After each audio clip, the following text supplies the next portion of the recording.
When I talk to people about artificial intelligence, I get usually one of two questions. One is AI going to outsmart us in every aspect of life, and are they going to take over the world? Or the other question is, isn't artificial intelligence just another hype? It's just another gadget, another tool, another technology, and it's going to go away. Now, I want to spend a few minutes to talk about why the answer to both questions is no. This is Connect the Dots, the AI Impact Podcast.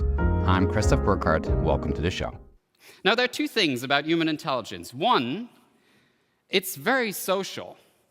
It only works because we interact. We know things because we talk to other people who validate what we think. Now, a selfie that we take is also about validation. It's about social validation. It tells us that other people like the picture that we just took of ourselves, or they hope to get a like in return, which is still social validation. Everything we do intelligently has to do with us having that need to be validated. So in the end of every piece of technology, you will find a human need. The selfie stick was a technology that we used to serve this need, and now we use selfie drones to help the same cause. But we're still working on that human need in the end. Now, what is human intelligence when it's social? The other aspect is it's very context dependent. And there's a great experiment that Daniel Kahneman describes, Nobel laureate in economics. He says, so if you walk around a college campus and you ask people two questions, the first question is, how happy, you ask students, right? So, how happy are you with your life in general right now, on a scale from 1 to 10? You can do this with me. That's the first question. The second question is, how many dates did you have in the last 3 months? And people will give you the number. Now, you walk to a different group of students and ask the questions again, but you ask them in the other way around. Because how many dates did you have in the last 3 months? People start thinking, give you the number, and now you ask them, so how happy are you with your life right now? And out of a sudden, the people who didn't go on any dates are very unhappy with their lives. For an artificial intelligence, this context will not make a difference, but for us it does. We use the first question as an anchor to answer the second one.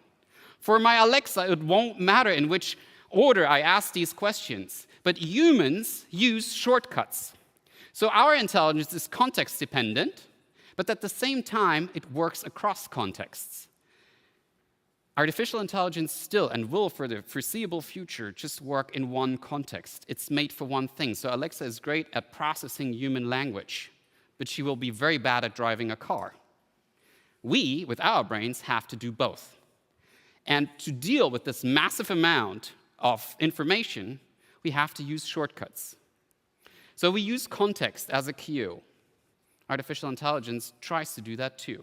And Kasparov was trying to teach a computer to play chess. And the computer, out of a sudden, started sacrificing the queen in all games. Like one of the first moves it could do was sacrificing the queen. And they tried to figure out why it would do that. That looked like a really stupid thing to do. And it was because the artificial intelligence behind that was simple, and it started learning that when an experienced player of chess would sacrifice the queen, that usually resulted in the player winning the game. But what happened is that experienced players of chess know they would only sacrifice the queen if that would pretty much very likely lead to them winning the game. And under no other circumstances should you sacrifice your queen without a reason. So artificial intelligence in the beginning read the patterns that, similar to us, used shortcuts to make a conclusion.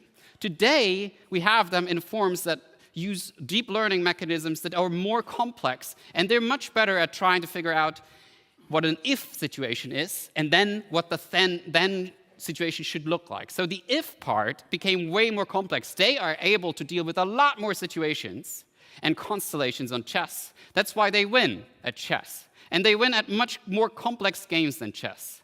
But the point is, they're still only good at one game at a time. So they are domain-specific. Our general intelligence works differently. While technologies became more human, we became more like robots. We work like robots. We have standardized everything around our work. We have tried to figure out how we can make people all the same and measure them on the same standards. Our education system comes out of the industrialization, so everything is made to standardize. Everything that can be standardized, including us, can be automated. Everything that can be automated will be automated. If you don't want to be replaced by an artificial intelligence, you can't behave like a robot. You have to do something else. Now the question is, what drives humans? What is human intelligence if it's different from artificial intelligence? What do we need to do? And I have 3 things I want to say. 1, it is our uniquely human intelligence. It's what you bring to the table. It's your experience, your expertise, and your very unique ability to deal with a problem that makes a difference. So we need to shift away from trying to be normal, because we tried that for a while and it doesn't work anymore. We can't be normal. We have to be very much unique in every aspect of life. You all need to be different, because the diversity here is what creates progress. Number 2, we have to work across domains. We can't stay in our field of expertise, because we know context and we know how to apply intelligence to different contexts. AI can't do that yet. We need to work in different contexts and understand them, try to work outside of things we already understand. And number 3, we need to shift to a massive model of collaboration. And to put that in more drastic terms, the industrialization leads us to compete. We need to stop to compete. Competition drives us to be measured on similar dimensions. To win a game of chess has very clear rules. That's why they beat us. We need to work in systems that make us collaborate, and that takes courage. And this is my final quote, and I quote a Disney movie, but what is courage? Courage is not the absence of fear. Courage is the realization that some things are way more important than our own fear. So rather than fearing artificial intelligence, we need to work with it, we need to collaborate with it, and we need to build a collective intelligence that makes us all smarter. With that, good luck.